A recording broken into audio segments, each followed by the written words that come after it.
Ultimate Martial Divine King, episode 120.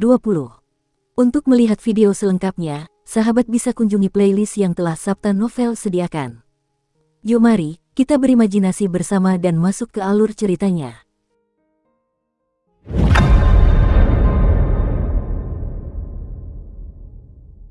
Gunungnya tinggi dan curam, dan anginnya dingin.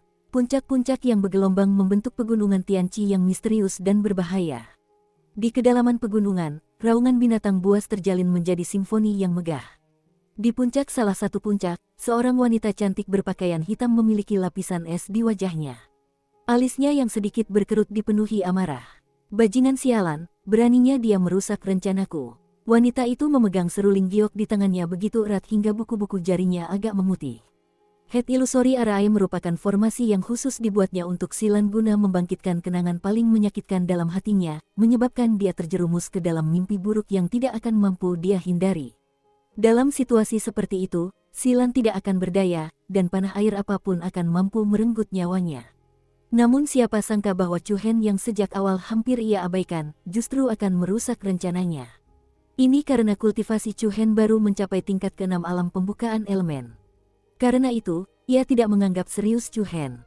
Hampir seluruh kekuatan arai ilusi kebencian digunakan untuk menghadapi Silan. Ia tidak menyangka akan meremehkan kekuatan Chu Hen karena kecerobohan dan penghinaannya.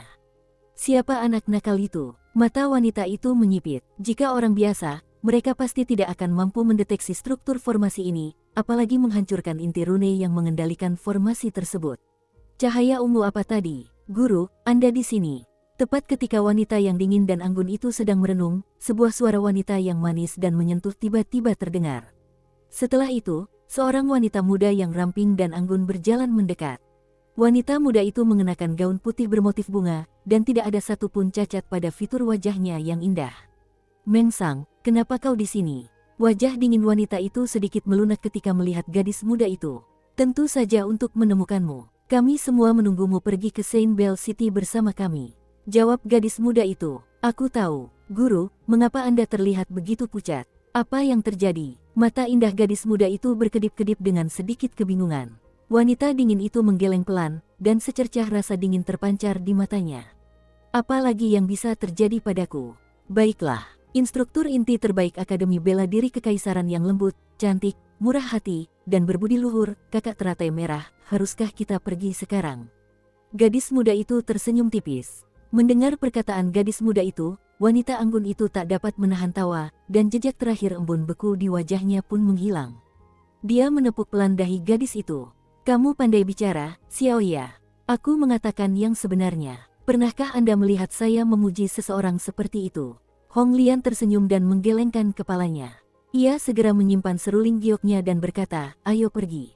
Meng Chang, dasar tebing tak berdasar itu diselimuti awan. Di suatu tempat beberapa ratus meter dari tebing, terdapat tumpukan puing.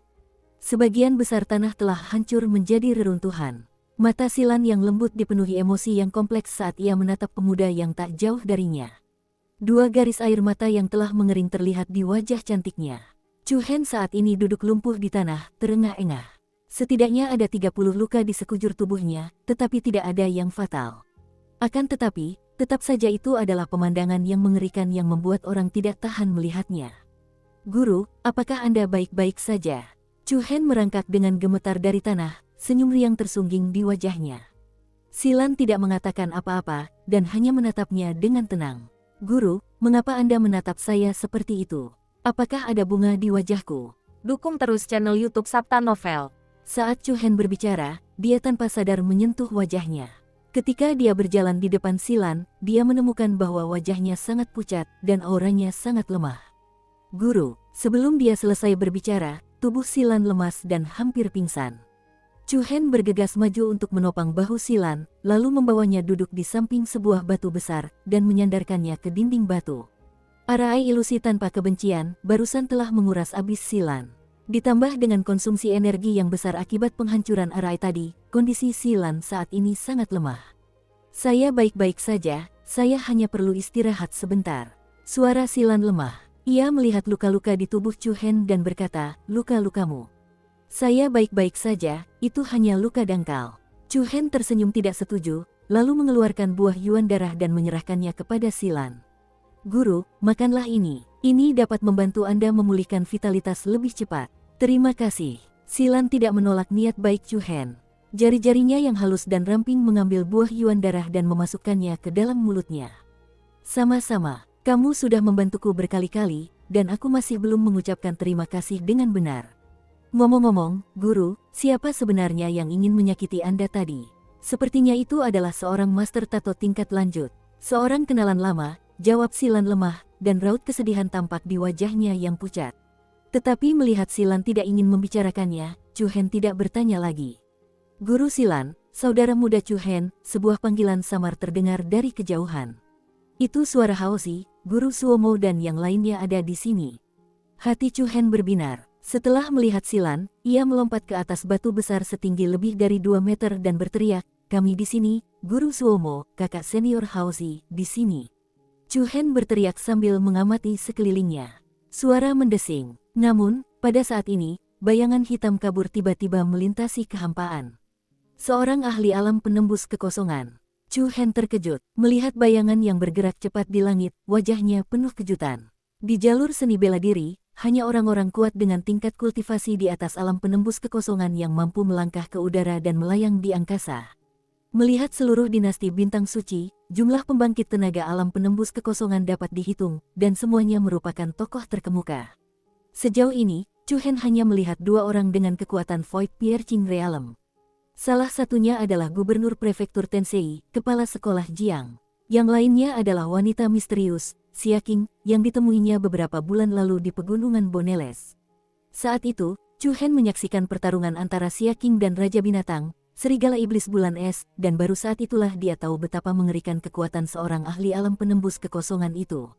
Oleh karena itu, saat Chu Hen melihat bayangan hitam di langit, dia tidak dapat menahan rasa takutnya. Kemudian, sesuatu yang tidak terduga terjadi pada Chu Hen. Dia melihat bahwa pembangkit tenaga listrik Void Piercing Realm di kehampaan benar-benar menyerang sisi ini, dan targetnya secara mengesankan adalah Chu Hen. Lawan melintas dari jauh ke dekat, dan pupil mata Chu Hen secara bertahap memantulkan wajah seorang pria tua berusia 60-an dengan rambut putih. Ini adalah seorang lelaki tua dengan mata sekecil kacang, dan mata kecilnya dipenuhi dengan cahaya licik. Dia menatap Chu Hen dan tanpa sadar menyeringai.